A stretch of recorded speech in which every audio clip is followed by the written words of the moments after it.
Okay, we are going to read David Mortimer Baxter, Promises. We are going to be reading 3 chapters today. The first chapter we're reading is Making Promises, Chapter 9. Mrs. Stacy decided that our debate team would be held in the school hall. This way we could use the stage and the lectern. I wasn't sure what a lectern was. It turned out to be the wooden thing that Principal Wood stood behind and rested his notes on when he was making a speech. Miss Stacy said we would each use the lectern to make opening remarks. Then we would sit on the chairs next to each other for the debate. She also said that there would be a little surprise at the end of the debate. Jake Davern wanted to know what it was, but Miss Stacy wouldn't tell. Finally, she said that she hoped the candidates had done their homework, because the class would be allowed to ask questions. Luckily, I'd been working on some answers to questions people might ask. I got the answer cards out of my pencil case and showed them to Joe. He shook his head. "Forget those," he said. "I've already written answers for you." I noticed a black briefcase at his feet. Joe was starting to look like a manager. He opened it up and handed me some cards. "Gee, Joe, thanks," I said, looking at the cards. "No need to thank me, David. That's what I'm here for."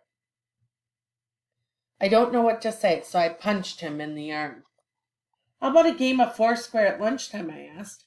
"I'd really like that," said Joe, "but the debate's tomorrow and the election is the next day. Have you talked to all the voters yet?" I shook my head. "Well then, I don't think you really have time for Foursquare, do you?" That's when I wished Joe was still wearing the stupid gray ears. "Gotta win this," said Joe. He was starting to creep me out. I thought I was the one running for class president. When the lunch bell rang, Miss Stacy called me to her desk. "Are you having trouble with Victor Snedden?" she asked. I shook my head. "No, Miss Stacy," I said. "I saw you two talking the other day," she said. "You didn't look too happy." "Well, gee, I wanted to say—" Maybe I wasn't happy, but Victor Snedden wanted me to make sure that Rose Thornton became class president. Meanwhile, my friends were doing everything to make sure I became class president. "Everything's okay," I said. Then I went outside. Joe sat me down under the oak tree. Then he delivered a new kid from our class every couple of minutes. I promised Tom Chu I'd give him some trading cards for his collection. Just remember, you don't want Rose Thornton for class president. Joe told Tom she's going to make a rule that everyone wears pink. I promised Lee Hall and Joshua Reynolds some horror movies from the Pagopolis video store. I heard Rose Thornton is going to get scary stories banned from the library. Before the next voter arrived, a shadow fell over a list of promises. I looked up to see Victor Snedden. "I hear you're making election promises," said Victor. I nodded. "So what are you going to promise me?" said Victor. I thought you wanted Rose to be class president." "Sure I do. Rose is my cousin," said Victor. "Also, she promised me 2 tickets to the football finals, so I was wondering if you could promise me something better." "Teacher's coming," sneezed Beck. I looked behind Victor's shoulder. There was no one there, but Beck had given me an idea. "Hello, Miss Stacy," I yelled. Victor looked around. Beck and I ran to the nearest teacher. Then we started picking up garbage. "Thank you, Rebecca," said Miss George, our art teacher. "Goodness, don't tell me you've turned over a new leaf, David." Victor caught up to us. He gave me a look that said, "I'll get you later," then strolled off. That night, Victor called. We didn't finish our conversation from today. "Conversation," I repeated. I felt a little sick. I must have been looking sick too. Zoe stopped what she was doing and asked if I was all right. I nodded. You know what I'm talking about, said Victor. What you would do for me if I let you run for class president. Oh, that, I said, waving Zoe away. Zoe shrugged and disappeared into her room. An awful idea came to me, the only idea that made sense. I guess I could get you a date with my sister, I said.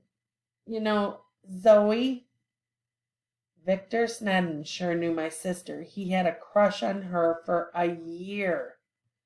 Oh, Zoe. Yeah, I remember her. Wears lots of blacks, said Victor. That's the one, I said. You promise? Asked Victor. Uh-huh, I said. I hope Victor understood about elections and promises. Okay, you're on, class president, he said. He chuckled, then hung up. Zoe poked her head out of the bathroom door. Who was that? She demanded. Victor Snedden, I said. Oh, him, said Zoe with a snort. He's a weirdo. Then she slammed the door again. I hope you like dating weirdos. Chapter 10, The Debate.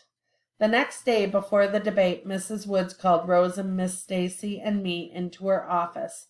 Luke Firth was already there. He waved hello as I walked in. We have a small problem, began Mr. Woods. Luke Firth wasn't moving anymore. His mother's new job had fallen through. Hey, that's great, I said. Everyone else stayed quiet. There was a strange noise coming from Rose's mouth. I think she was grinding her teeth. Yes, well, I can see our problem, said Mr. Woods. Technically, Luke is still class president. However, I think we've gone too far to have an election. Not to have an election, said Miss Stacy. We have a debate scheduled for this afternoon. My students have been using this as a project. I can't abandon the election now. Mr. Woods nodded. Yes, he said.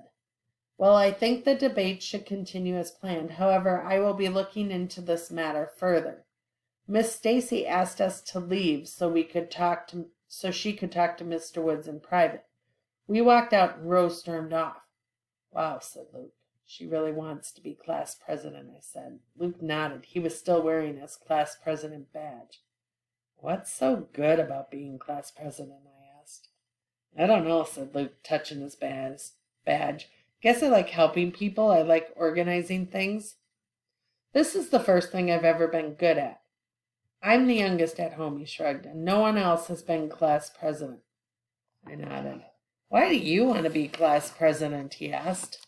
I didn't have an answer.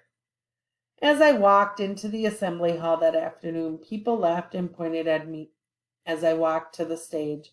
I sucked at my teeth. No leftover lunch. I wiped my nose on my sleeve. I checked to see if my zipper was up. Everything was okay.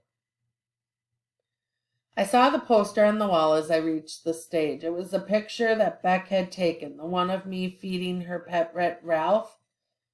The print heading read, David Baxter for class president, but someone had written on the poster so that it read, David Baxter for class president. I smell a rat. I'm sorry, David, Beck whispered from the front row. Rose's gang must have done it. Rose was sitting on stage with her feet together and a smirk on her face. Rose and I sat next to each other as we waited for everyone to arrive. Apparently, Miss Stacy had said that anyone could come to the debate. Some other classes were already filling in. There were adults, too. I saw George and Mrs. Lutsky from the office. Then Mom arrived alone. Thankfully, there wasn't going to be a whole Baxter family show. Just as I relaxed a little, the double doors to the hall swung open and Gran barged in. She charged up the aisle, clearing a path with her walking stick. Miss Stacy stepped forward, but Gran pushed her out of the way. Gran was on a mission. David, she boomed. David Mortimer Baxter. Gran always likes to use my whole name. I'm not sure whether it was because of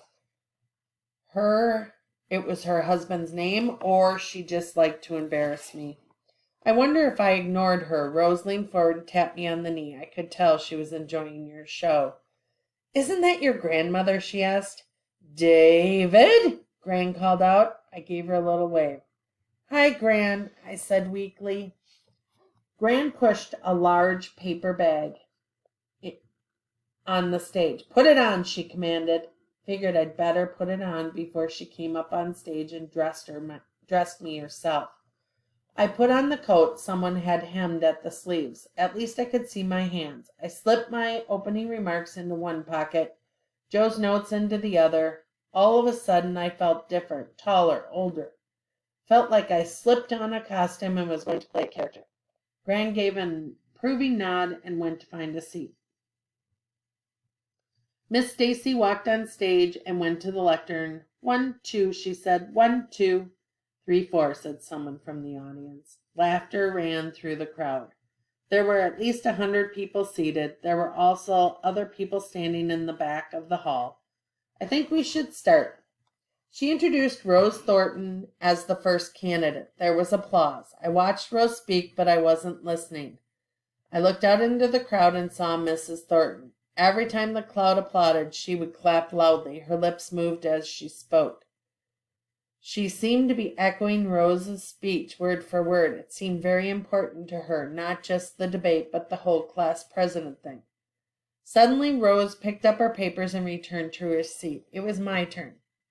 I walked to the lectern. I felt like I was walking underwater. People clapped and it sounded like waves. Vote for David Baxter Mortimer. Joe gave a thumbs up. Harry was next to Joe. He was making his seat go up and down. Surprisingly, Zoe was there too.